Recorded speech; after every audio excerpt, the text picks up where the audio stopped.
But It is kind of amazing that feeling of the new shiny thing is essential. You would think it would go away as you get older. no, the It does shiny not. things just get more expensive. Right. And shinier. Maybe that's the topic for today's podcast. Maybe we cachet that for next time. The new shiny things just keep getting shinier. And more expensive. Brought to you by Chromium. The free web browser that is super shiny and free. That's actually, I am going to mention Chrome a little bit today, but not really, not in any serious context. But you have a whole thing that you want to talk about. So I guess we'll talk about that thing. Well, I mean, unless you want to just vamp the entire time. No, it's been a while since we've just completely gone off the rails. we could talk about the British Open if you want to. That would be a very short one-sided conversation. Cameron set a record. He beat up Tiger Woods. With his fists? Not like physically, no. He didn't like chase him down the fairway with the driver. That would make for compelling television. Much more compelling than watching golf. Apologies to all the golf listeners out there. Not really. I'm not scared of you. Clearly, you've never been smacked in the face with a golf club. Yet. There's always tomorrow. No, I think we'll save our in-depth conversation about the British Open for another time. We'll save that for the theology pod. Oh yes, well, we do get into some murky philosophical territory there, so probably for the best. I guarantee people talk more about God on the golf course than they do in church. Every time you hit a bad shot, you hear, Jesus Christ! God damn it. And I bet they also, thank the Holy Father every time they get, a ball actually on the hole. That's true. You're right. Both sides of the same coin. As a completely non-religious person, I may have done that in the past. Well, you have to thank somebody. You do, and you know it wasn't you. You don't want to admit it, but I mean, you know. You know. Deep down, you know. Hello, alleged human, and welcome to the Chaos Lever Podcast. My name is Ned, and I'm definitely not a robot. My mind canister is full of spongy, crenulated, pink tissue, just like yours. I, too, am unable to recall events from the previous day with frightening accuracy. Yes, dear friend, I, too, am a deeply flawed version of sentience that will be quickly replaced during the robot uprising. You can trust me. With me is Chris, who is also here. Hi, Chris. Am I, though? Is anybody anywhere? Man. What if we're all just a structured, imaginary construct in each other's reality? Whoa. I see where I know. It's like Inception. Yeah. See, I watched Multiverse of Madness and took away all the wrong lessons, which is to say the lessons that the movie gave us. I was going to say, were there any right lessons? How not to make a movie, apparently. How not to deal with the multiverse in any kind of ethical or responsible way. The main lesson I've gathered from the last couple of efforts is pay attention to Wong. Yeah? You think he's going to be the linchpin? No, he's just the one that gives all the right answers. And Doctor Strange is like, nah, it'll be fine. I'm going to do this completely random and untrained thing instead. Yeah, what's the worst that could happen? Even going back to the first Doctor Strange movie, Wong was always right. Yeah. That should be a meme There's a somewhere. reason he's the Sorcerer Supreme at the moment. Yes. Granted that the previous Sorcerer Supreme was not great. There were some flaws. Yeah. I have notes. As do I. There's a really, really good episode of... Oh, God, I forget which podcast channel it's on. I think it's on the Small Beans podcast, which if you're not familiar with that, it's Michael Swaim and Abe Epperson, formerly of Cracked, and they do this epic analysis of Doctor Strange and why it actually reads like white supremacy. And I'm just Ooh. going to leave it there. Go ahead and search through the Small Beans episodes, and it's there. And I think it's on their public feed, so you should be able to find it. And if I can find it, I'll put a link in the show notes. But really interesting analysis, even if you disagree with it in general. I think it's an interesting way to look at the movie and make it more relevant than it is as just a MCU movie. Right. Right. So why not? Why not? Let's deeply overthink this comic book concept. That is kind of what we do. Oh, yeah. You're right. Yeah. But not always about pop culture, because we are going to talk about some tech garbage. So what have you been overthinking in the world of tech garbage, Chris? So I have been overthinking the way that people use the cloud. Oh, okay. And it ties into a bunch of stuff that we've talked about. And actually, some of it we've literally talked about on podcasts before. So there'll be a number of shout outs to other. Oh, my God, this is going to be like Marvel. We're going to call out other podcasts. Look at that. It's part of the extended Chaos Lever universe, the CLU. Exactly. Because we have a clue, or maybe we don't. And in general, or in specific, I guess, so those two things are totally opposite. In specific, is there a limit to the cloud hyperscaler future? I have a gut reaction to that, but I think I'm going to hold on to that. And is it that you just threw up in your mouth a little bit? Well, there was that too. Yeah, it was not a comfortable reaction. I told you that putting wasabi on your blueberry muffin was a bad idea. But did I listen? Am I the Stephen Strange to your Wong? I think I am. I think so too. I've been thinking that for years. I just didn't have the courage to say it. Well, I appreciate that. But I've come to the realization on my own, which means the power was within me the whole time, and I can ignore you. Summed up the movie. We should put in some very dramatic music over the background. So anyway, the concept of the cloud hyperscaler, and especially that phrase, has started to get traction lately. And because of that, it has become what I think it's safe to say is Ned's favorite word. Love it. Are you talking about hyperscaler or hypercloud?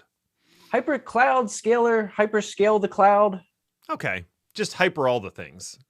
Yeah. Yes. I mean, the concept, or at least the way that I'm using it, is just the companies in the cloud space that have absolutely eye-wateringly massive scale.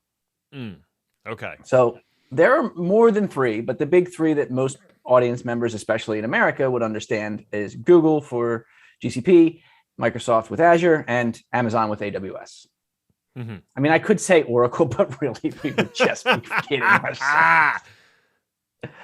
So the growth of these companies, these monster cloud companies, has been well covered to the point that I think that the concept is just in people's minds as if you're using the cloud, this is what you're going to do.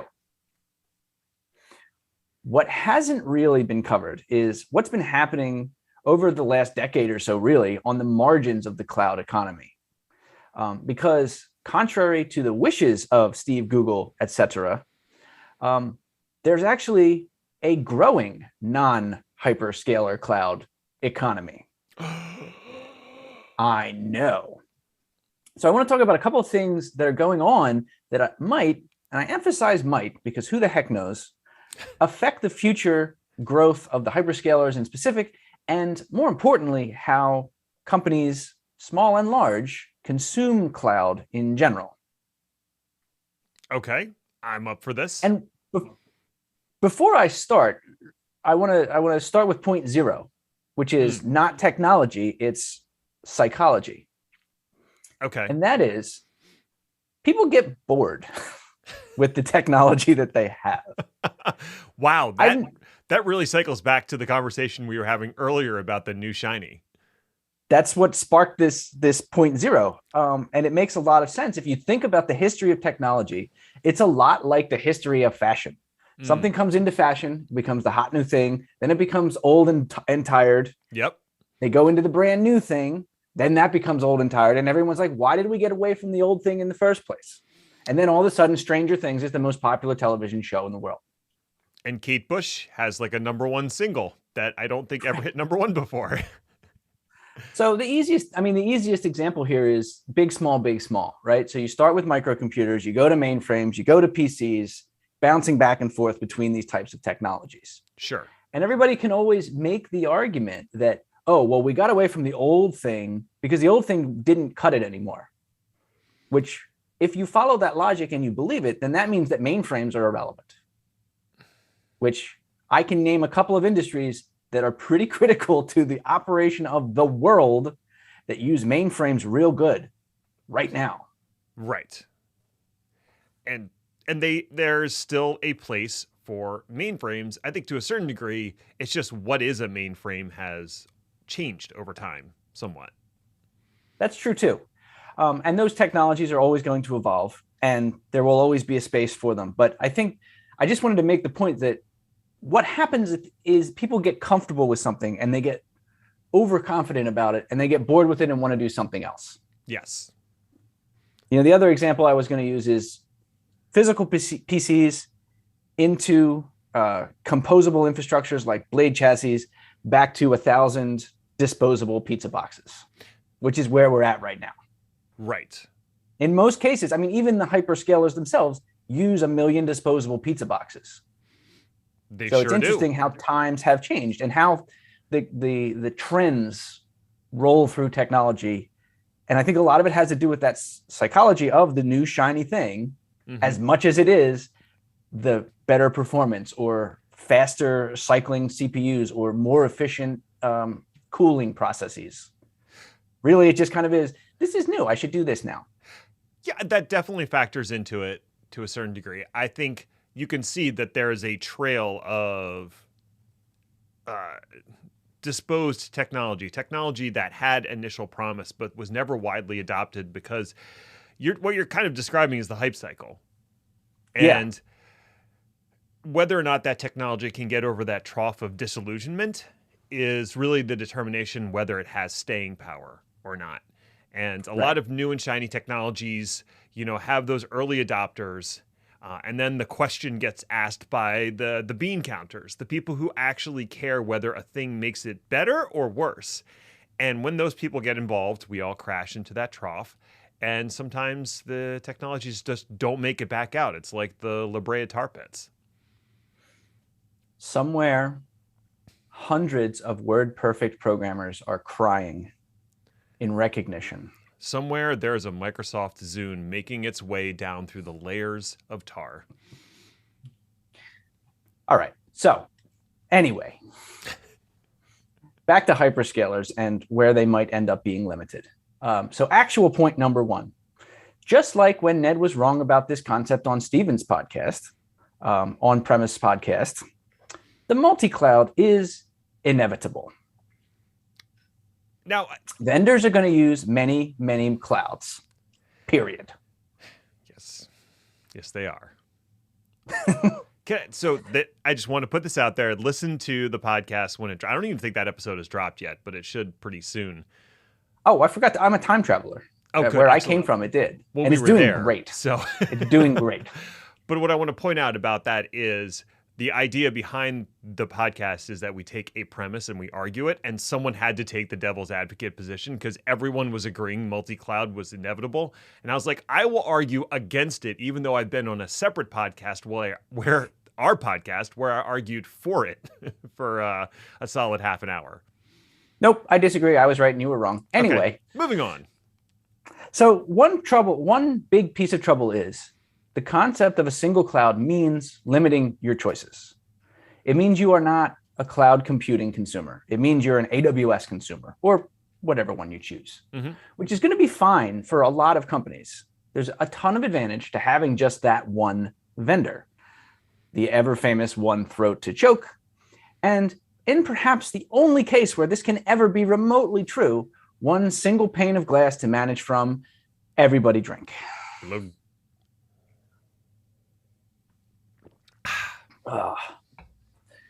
Usually this can only work long-term, though, in one way.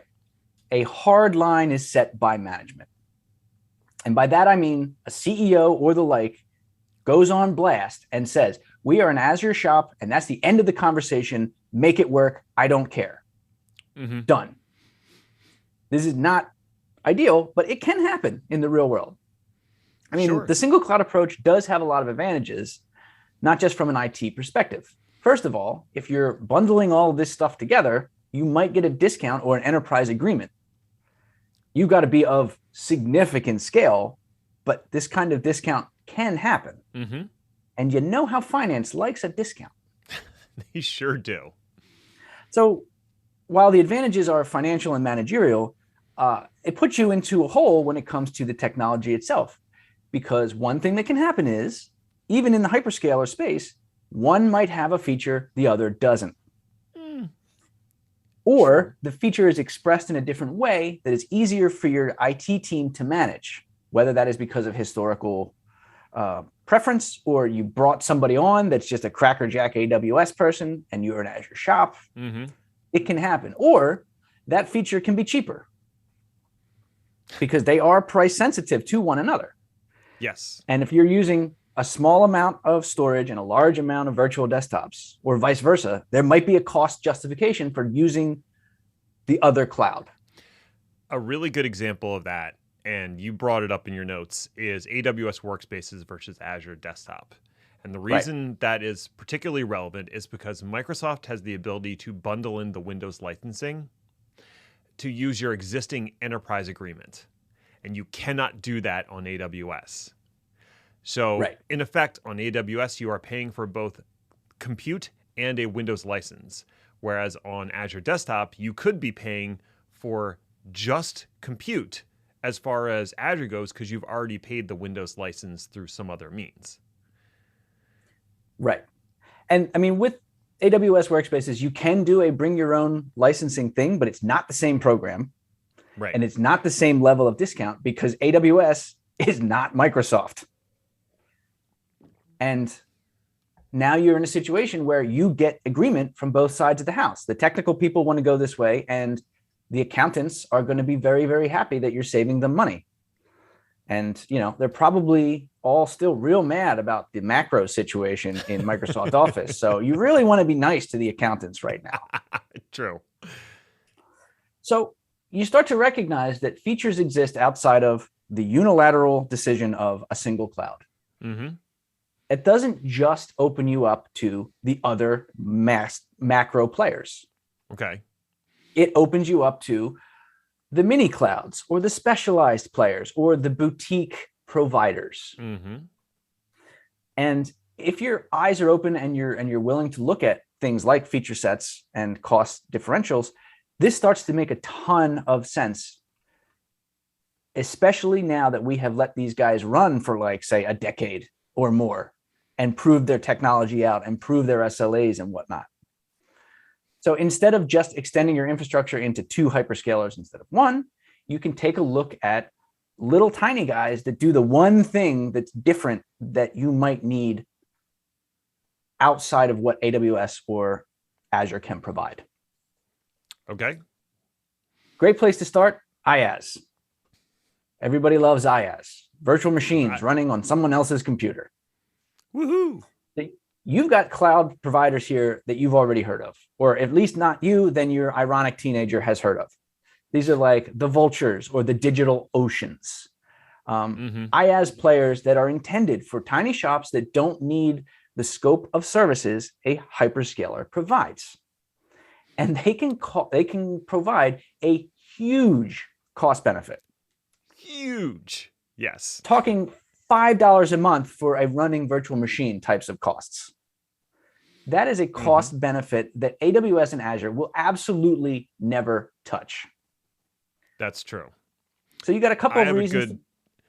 I have an example of this just because I remember when we were still working at the bar, we were trying to work with various organizations to do cloud migrations or get them off of their current platform.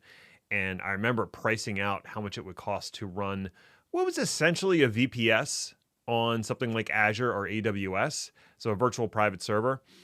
And the cost differential between where they were currently running and running it on AWS was like 10x the cost.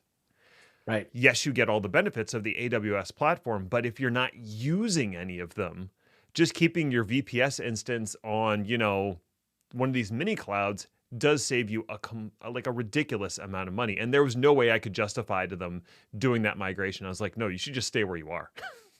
Right. Maybe put your 404 page on like a static website in S3 or something. But beyond that, you're good. Yeah. And S3 is a great point because another site that exists that people might have heard a little bit about is Wasabi. This is an IaaS solution provider, and all they do is provide cloud storage. Just cloud storage at scale. I mean, we're talking petabytes of scale is available to you at prices that they advertise as 80% less than S3. And they have one amazing feature that AWS will never have. Yes, they do. They don't charge egress fees. What? True. So that's wild. It because is. You know who does charge egress fees? All the hyperscalers? Everybody. Yeah. I think Cloudflare recently announced an S3-like service. I think they call it R2 because, why not? Yeah. Please. Naming is hard. It's fine. But I think they also do not charge egress fees on R2 as well. You have to check my math on that. But yeah, that's definitely a thing that people are pointing at S3 and going, if 90% of your fees are egress fees, just move over to our platform and that just goes away, especially if we're S3 compatible. Right. It's a crazy differentiator that is going to have whoever the heck is in charge of AWS now tearing out their hair eventually. Yeah. So you can still say that these are like, quote, startup companies, which is weird because they've been around for 10 years, but whatever. If you want something that's bigger, more enterprisey, but still has another thing that we'll get to, the personal touch. There's a Philadelphia area company called Linode or Linode that might be right for you. I'm sure there's a correct way to pronounce their name. I'm still mad at them for not giving me a second interview, so I'm not going to follow up with that information at all. That is fair.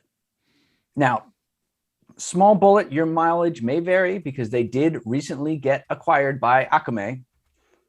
So who knows what's going to happen.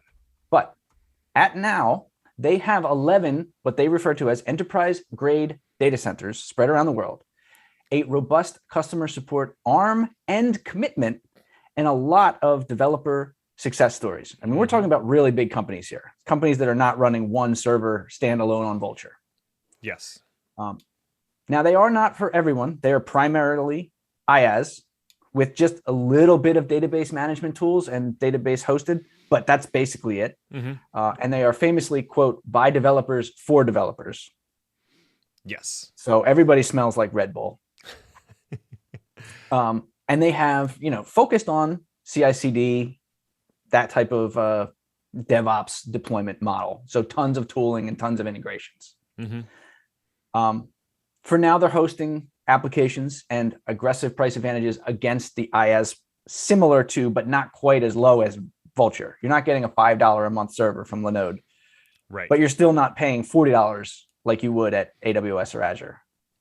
Right. When I was looking to host my WordPress site, I went through a company called Cloudways that actually rolls up multiple IaaS providers and gives you a choice of which one you want to deploy on. And Vultr was there, DigitalOcean was there, Linode was there, and so was AWS. And I believe Vultr was the cheapest, but I think I ended up going with Linode for a couple features that were available that Vultr option didn't have. So it made sense to me. But yeah, I was like, hey, look at all these options. And AWS was by far the most expensive. And that brings me to the other point about these smaller boutique type of shops, and that is customer service. Linode has 11 enterprise-grade data centers. They've got like 250 employees, of which like a third of them are customer service. So you get a connection and a relationship with customer service that you're never going to touch at Microsoft or AWS, who historically, especially Microsoft over the past couple of years, their customer service has gotten worse and worse and worse. Indeed. Smaller boutique shops mean something crazy could happen, like say, oh, I don't know, talking to the same tech support person more than once. Talking to a That human at stuff all. really, yeah, that stuff really helps. I mean, if you have a tech that is familiar with your business, chances are they're going to be able to help you get to a resolution faster. Mm-hmm. Unless you're paying like $1 million a month, getting good tech support from Microsoft is not possible. Right. And especially for the smaller boutique shops that may not have a whole team of IT folks who are highly experienced troubleshooting the issue, it's going to be one harried person sitting in a back office going, why won't it just work? Right. They need help. Yeah. What you end up with when you try to call Microsoft is the old cycle of somebody asks you the same 6 questions, your call gets forwarded, you answer the same 6 questions again, your call gets forwarded, repeat, rinse, and then the call gets dropped. Yes. That all sounds correct. So that's bad. And especially if you are a small to medium business, you might need a little bit more of that type of care and feeding and soft touch and understanding from a customer service representative that you're just not going to get from one of the big players. So pivoting, IaaS in general, but what about if you have a business that has a real specific need, like a real specific need? There are cloud products that exist to serve customers that only exist in a specific vertical. For example, there's a company called MedStack. And this is actually a tough one to Google because there's like 10 companies called MedStack. But the one that I'm talking about provides cloud-based services for digital health applications and provides guaranteed PHI protection under HIPAA. Guaranteed. Those are some That's like heavy when words. that is like when you do your taxes. If you do it through TurboTax, there's a button at the end you can click that says, I would like audit protection. You pay an extra $70, and if you get audited, TurboTax handles it for you. MedStack, if you run your app there, you're paying a little extra probably, but what you're getting is a product that is specifically built for HIPAA environments, and they will take the heat if you get sued by the government for a HIPAA violation. All right, now, then. Can you build an environment in Azure or AWS that is fully and robustly protected under HIPAA? Of course you can. That's what they did. There, exactly. But still, there is something to be said for the simplicity of, hey, MedStack, this is what I want to do. And MedStack goes, awesome, because that's what we do. Right. Especially a small company or a startup or a spinoff or a skunkworks. Why should we as Company X reinvent the HIPAA wheel? Don't do it. So I think this in particular is an area that's going to have legs. HIPAA is the biggest and most popular example, but it's not by the only one by far. We can just cut and paste and make all those into a sentence that's actually in order. Right? I could do that. I shan't, but I could. Other companies exist in verticals that aren't about strong regulation. So for example, there's a company called Iland. Iland exists as an IaaS cloud nearly exclusively meant for disaster recovery and business continuity. You can run your production environment there if you want to. You're not gonna. That's not what they're meant for. Or let's go back to that AWS workspace as your desktop. VDI is a really big freaking deal. There's been some things that have been happening over the past couple of years that have made it come to the forefront a little bit more. I don't know what you're talking about.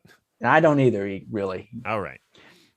Setting up VDI in one of the hyperscalers, even though they have been working real hard to make it easy, is still a pain.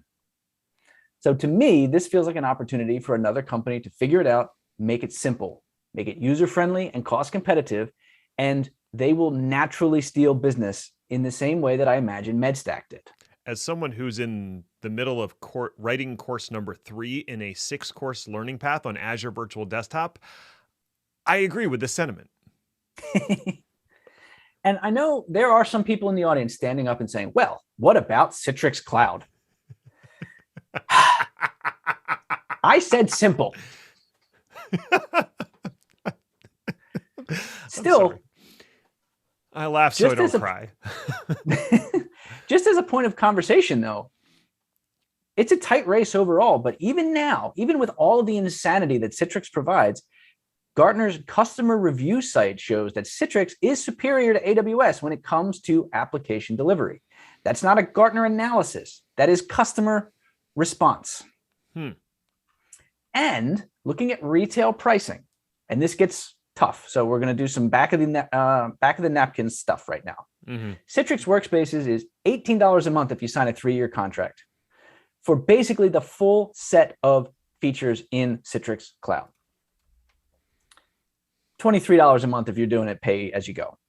AWS Workspaces charges slightly differently. It's based on the VM that you're using per user, with the cheapest and poorest performing starting at $25 per month retail. And we go back to the conversation you and I had before. That's if you need AWS to license your Windows. If you have to go the other way, things get a little wonky, but I don't want to go all solutions architect here because I want to respect myself in the morning. But I think you respect yourself now.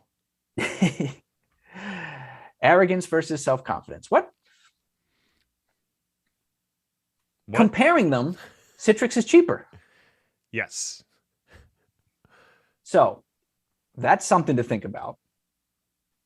Indeed. And also Citrix, like I said, the Citrix Workspaces environment brings a whole bunch of other features like a VPN environment, actual desktops, individual application delivery, that if you go through AWS Workspaces, you have to do add-ons or you have to do something differently. So different strokes depending on what your technology team needs. But again, if you're going price performance, I can't believe I'm saying this out loud, Citrix is cheaper. Shocking. I know. Shocking. I know. So I apologize if this has come across as a subsection that should have been titled a bunch of cloud companies that Christopher has heard of. But my hypothesis here is that the number of companies like this that are boutique and specific and have a price performance advantage are going to increase, not decrease. Yes, I agree with that thought. And the concept is already happening in another world that is dominated by a few huge players, and that is internet searching. As Google search results continue to diminish in value, boutique search engines are starting to make more and more sense. Like this is a Wolfram Alpha situation for normal human beings. I see. Okay. In Google's case especially, it's a problem that the hyper search engines have brought upon themselves. And why is that? Because they monetize via ads, which means that quality curation of search results has become less important than ever because they're giving the great real estate, the famous first page of Google, over to advertisers. This is a huge reason why a lot of search results that people are actually going after stop being just a Google search, and the Google search ends with site:reddit.com or site:ycombinator.com. They don't trust what Google says anymore. They're looking to a specific website. Boutique search engines are taking that a step further and saying, if you're searching for medical information, search here. If you're searching for sports information, search here. Because people implicitly don't trust the Google on its own anymore. And rightly so. I'm not saying that Google is sitting there individually putting their thumb on the scale for different searches, because that's insane. They can't do that. But what they are doing is they're training their algorithm to push sites that are more ad-friendly.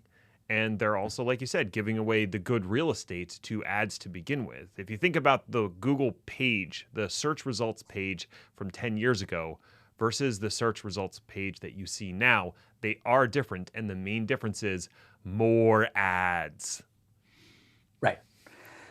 And the problem is, I mean, astroturfing on social media or everywhere else on the internet is also a problem. But the fact is, if they pay for ad space, they're getting time on Google. Yep. Which is annoying.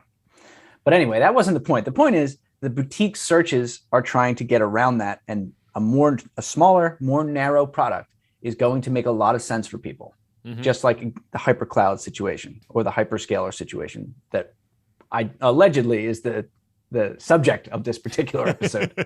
Well, maybe we can come back around to that and get to your third point of why you think that the huge cloud players will have some competition.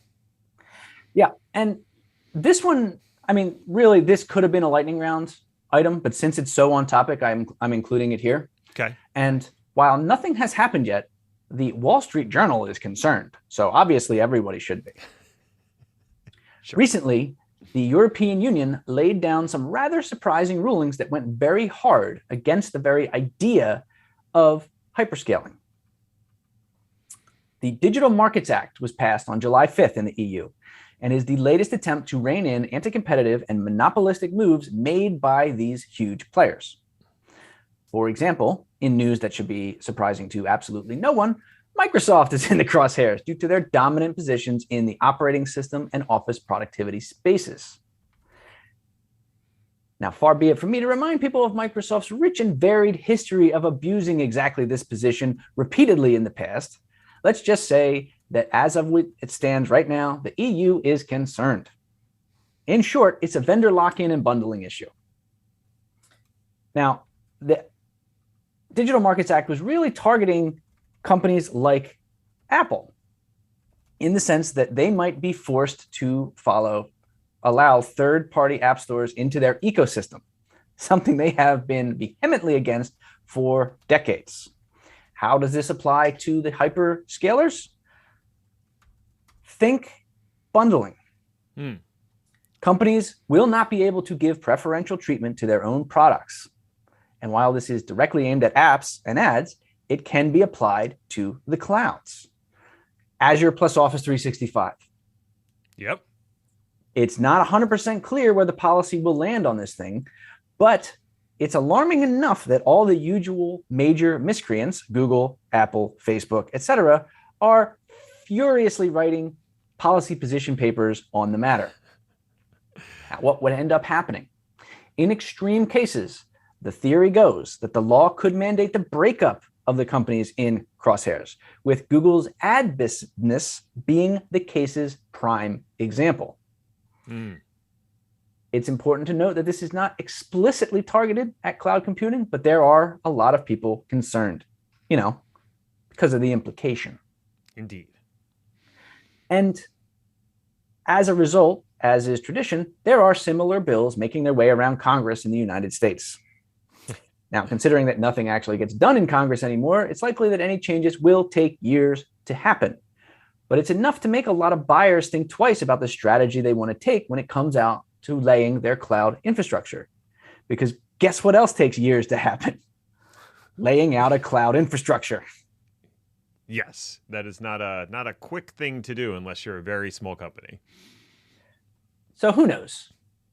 One thing that we haven't talked about much is private cloud. Maybe this is finally going to be the year of OpenStack. As it ever Ned, has stop been. crying. As it ever Ned, shall be. Stop crying. I laugh so I don't cry. Lightning around. All lightning? All lightning, all the time. Fetch a free FIDO key with AWS. Fancy getting one of those physical MFA keys but don't want to pay for it? I have good news for you.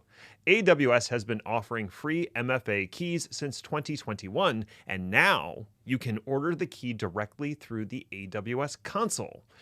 If you have spent at least $100 on an AWS account for 3 consecutive months, you can order the key at no charge, which shouldn't be difficult to achieve if you are using AWS in any serious capacity. If you're simply hosting a static website on S3 to mock your co-host, well, that might not quite hit $100, 95 cents a month last I checked.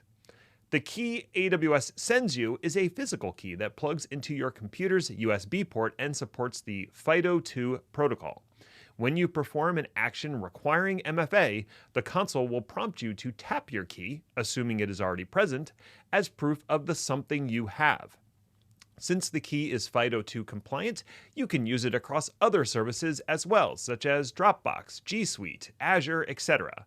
Personally, I've been using the Google Auth app to generate OTPs for most of my MFA needs, since I'm not sure how much additional security a physical key actually gives you, and adding in the fact that I tend to lose small and sometimes very large things on a regular basis, this probably isn't the solution for me. But I bet some ultra-paranoid types, Red Chris, would find the physical key a balm for their security-driven soul. Whatever, dude. All my homies use YubiKey. Represent. Linux Unix text editor Vim has first major version release in 3 years.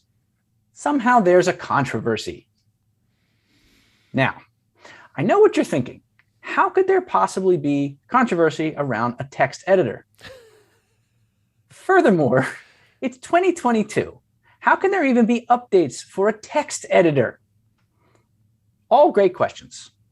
So, the last major release of Vim was way back in 2019 with their version 8.2. Between then and now, the product has been updated with, cannot believe I'm saying this out loud, an internal scripting language intended to, quote, drastically improve performance by mirroring commonly used programming languages such as JavaScript. Node.js strikes again.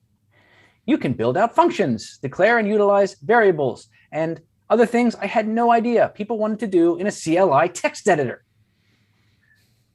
Alongside all of this is a huge amount of community consternation about the way these updates were done. Primary project owner and contributor Bram Molenaar, he is Dutch, cut me a break. He has not been hugely inviting of community contributions. In fact, there have been accusations of Bram copying proposed changes into his own Git branch, so when the change was promoted, he would get the credit. Additionally, there were compatibilities that were being dropped in Vim 9, mostly around the idea of Lua plugins. These are supported in a hard branch of Vim called NeoVim, but some of the changes in 9.0 were made in a specifically non-NeoVim compatible way. This, of course, would be the programmer equivalent of taking one's ball and going home.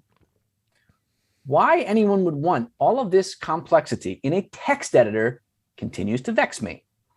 I would have thought that a proper IDE would have been the obvious next step. Then again, people still non-ironically use Emacs, so what do I know?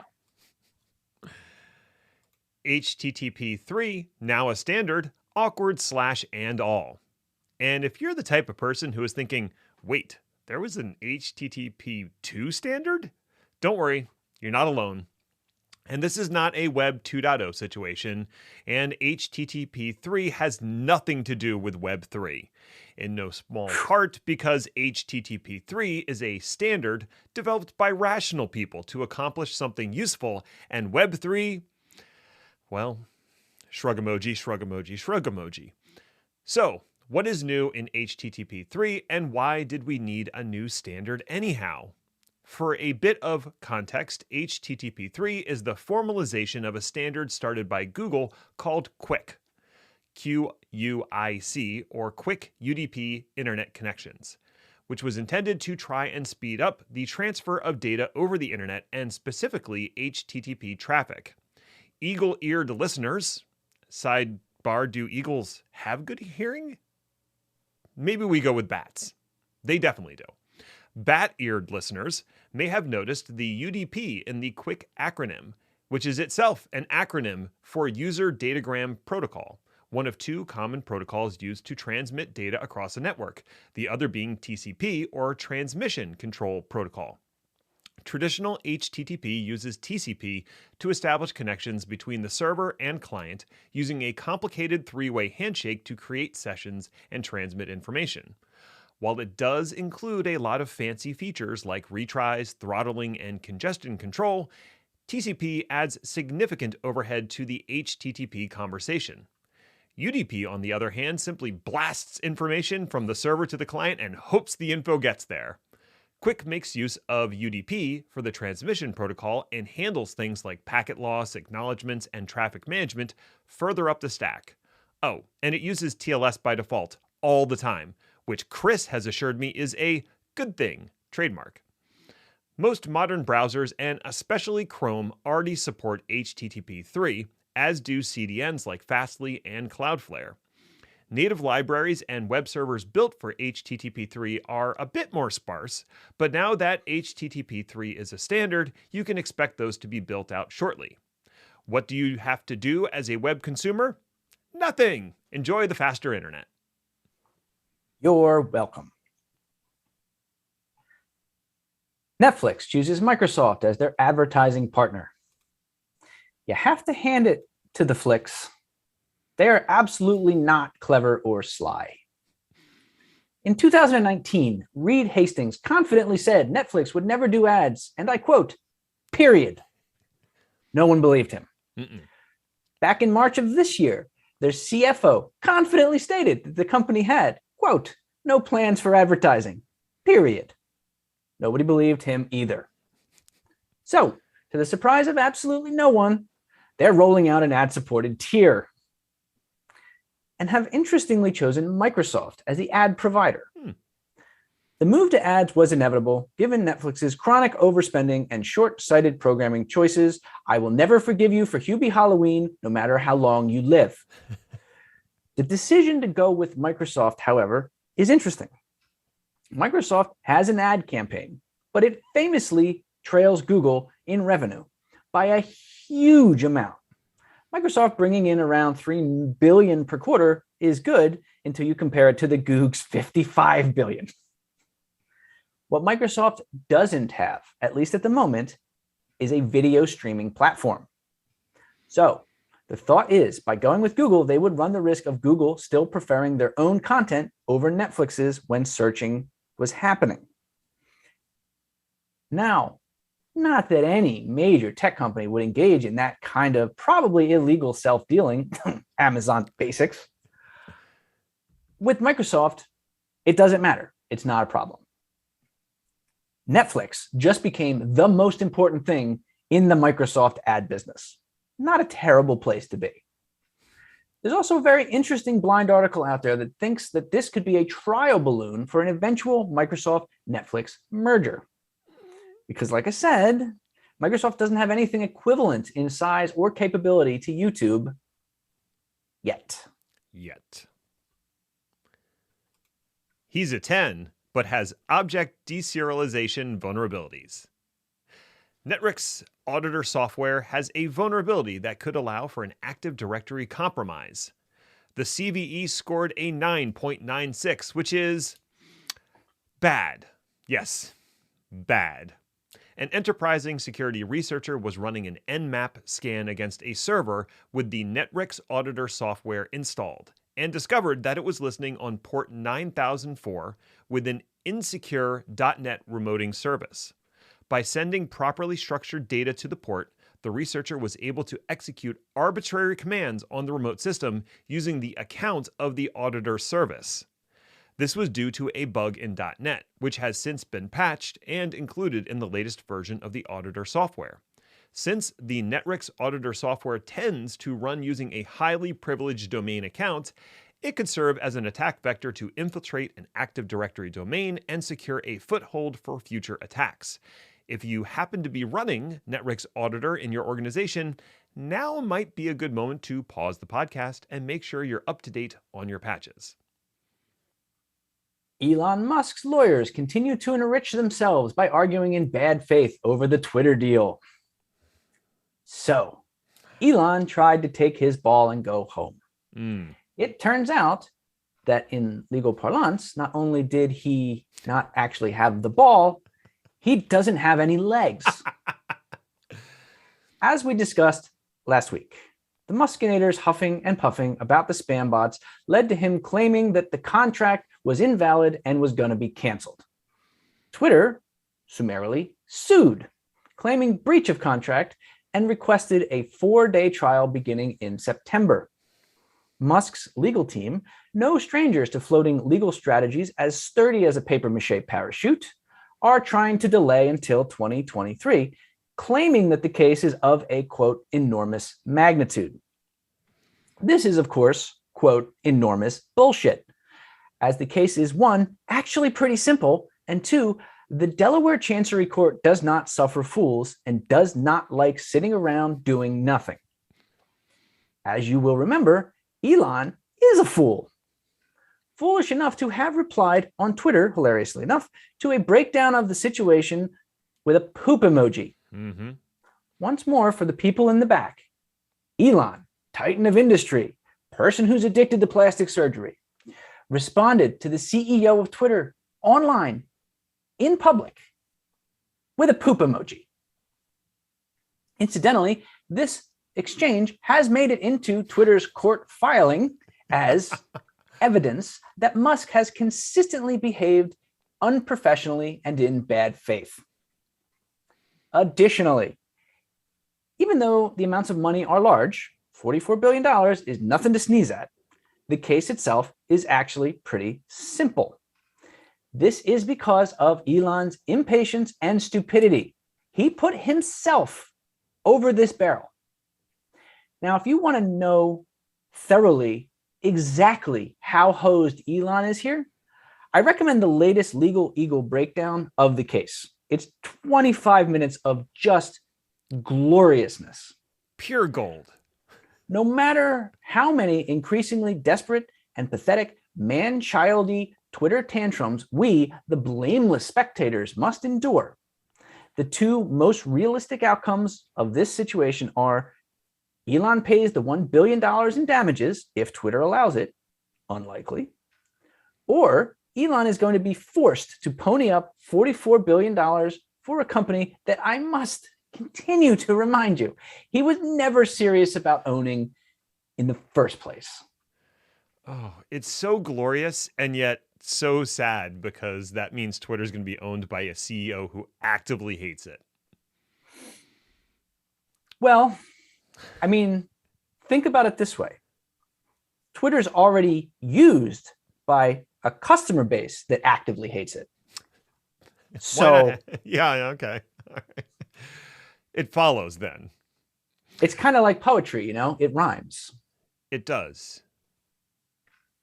Hey, thanks for listening or something. I guess you found it worthwhile enough if you made it all the way to the end, so congratulations to you, friend. You accomplished something today. Now, go find the nearest carnival, get a funnel cake, and watch the cotton candy machine spin saccharin into magic. You've earned it. You can find me or Chris on Twitter at Ned1313 and at Hainer80 respectively, or follow the show at chaos_lever if that's the kind of thing you're into. Show notes are available at chaoslever.com if you like reading things, which you should not. Funnel cake is superior to cotton candy in every conceivable way. We'll be back next week to see what fresh hell is upon us. Ta-ta for now. You're not going to say anything about my cotton candy funnel cake hot take? That's not a hot take. That's just science. Fair enough. Cotton candy is dumb.